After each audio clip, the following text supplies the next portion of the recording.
Thomas, bonjour, merci de nous recevoir après cette superbe médaille d'argent glanée au championnat du monde d'aviron à Amsterdam. Tout d'abord, première question, enfin peut-être une première médaille mondiale. Effectivement, c'est une première médaille au championnat du monde. C'est pas une première médaille mondiale parce que j'ai déjà une médaille en Coupe du Monde, mais c'est une première médaille au championnat du monde. Donc ouais, c'est on va dire la concrétisation de tout le travail qui a été accompli depuis maintenant 5 ans au haut niveau. Et c'est vrai qu'elle a un peu tardé à venir, mais on l'apprécie d'autant plus. Ouais, vous l'attendiez depuis un petit moment, hein, on le savait, mais c'est vrai que c'est peut-être aussi, comme vous le disiez, la concrétisation d'un travail de longues années, cette médaille, en plus avec un coéquipier, Augustin Mouterde, que vous connaissiez depuis peu en fait. Oui, effectivement, on a commencé à ramer ensemble dans un 200 barreur uniquement de cette année. On a commencé les premières sorties en octobre. Donc ça a fait peu de kilomètres ensemble, encore moins de compétition. La finale au championnat du monde, c'est que notre 10e course ensemble.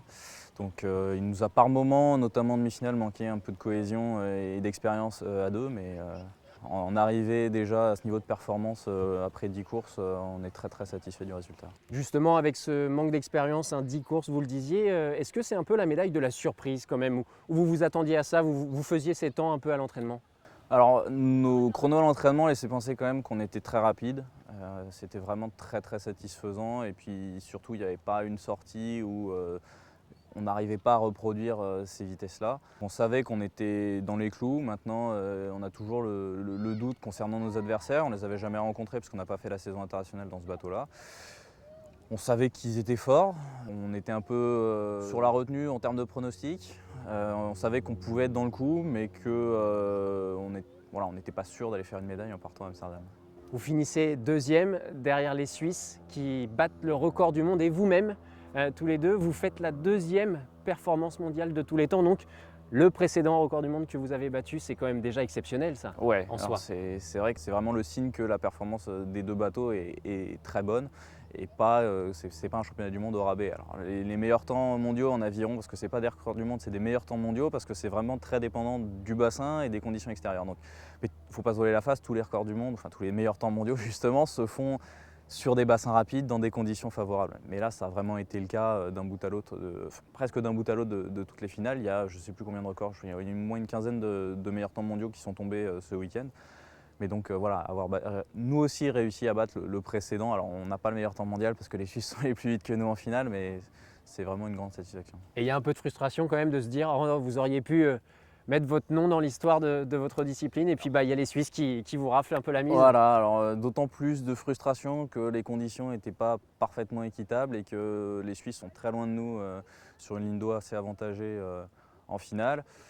Malgré ça, nous on arrive à battre les Anglais sur un finish où il n'a pas fallu chômer. Donc c'est vraiment une très très très bonne performance.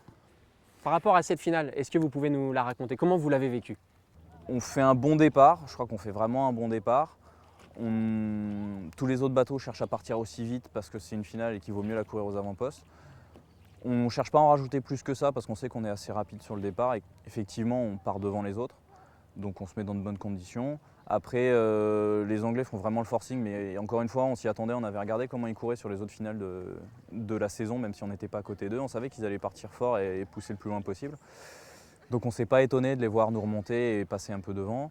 Et surtout, on ne s'est pas affolé quand dans le troisième quart de la course, justement les Suisses et les Anglais nous décalent alors qu'on est déjà nous en train de vraiment appuyer pour distancer les Tchèques qui sont juste à notre gauche et qui finissent par exploser parce qu'eux aussi sont dans la même situation, c'est-à-dire qu'un peu désavantagés par le bassin, ils sont obligés de vraiment s'employer pour rester au contact. Sur ce troisième 500, on fait vraiment un gros boulot pour rester au contact de tous les autres et distancer les Tchèques. Et puis après, dans le dernier 500, je jette un petit coup d'œil à 500 mètres de la ligne.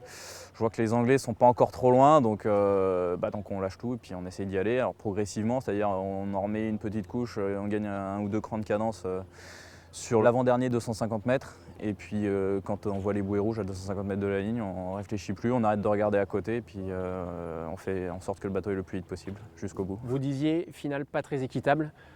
Quelle est la raison? C'est le bassin qui n'était pas très homogène, Alors, il y avait du vent, voilà, quel était le problème? le vent n'était pas tout à fait dans l'axe du bassin et avantageait les lignes d'eau 1, 2, plus que les lignes d'eau 5, 6. Nous on était à la ligne d'eau 4, les Suisses et les Anglais étaient ligne d'eau 1 et 2. Donc il y a effectivement une partie du bassin sur laquelle ils ont vraiment un tapis roulant au-dessus du bateau et nous on est vraiment moins avantagés qu'eux, on est moins porté par le vent et par le courant. Et ça se voit très clairement sur toutes les courses de l'après-midi et ça s'est revu le lendemain. Malheureusement pour un autre bateau français d'ailleurs qui fait deuxième à 9 centièmes par rapport à un bateau qu'il a battu de 3 secondes en demi-finale 2 jours avant. Est-ce que derrière, évidemment, il y a la volonté de prolonger l'aventure avec lui, de se dire on va essayer d'aller chercher de glaner d'autres titres derrière?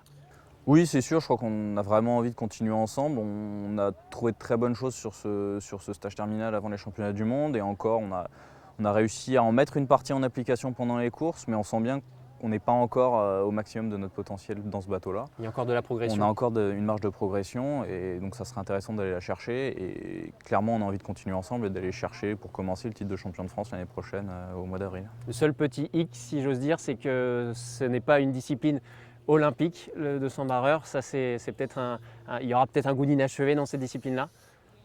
Alors inachevé, je sais pas, parce qu'on est au courant que c'est pas olympique et que c'est entre guillemets l'antichambre du bateau olympique qui est le 400 barreur poids léger. Maintenant, si on est très performant en 200 barreur, on a de bonnes chances de remonter dans le 400 barreur. D'ailleurs, nos performances de cette année justifiaient qu'on soit dans le 400 barreur. Il y a une décision de l'entraîneur qui a été de changer le bateau avant les championnats du monde, mais on a quand même fait toute la saison internationale et notamment une médaille de bronze au championnat d'Europe dans le 400 barreur dans le bateau olympique. Donc, voilà, on sait que si on est performant en 200 barres, on finira par monter dans le 400 et donc probablement aller aux Jeux Olympiques.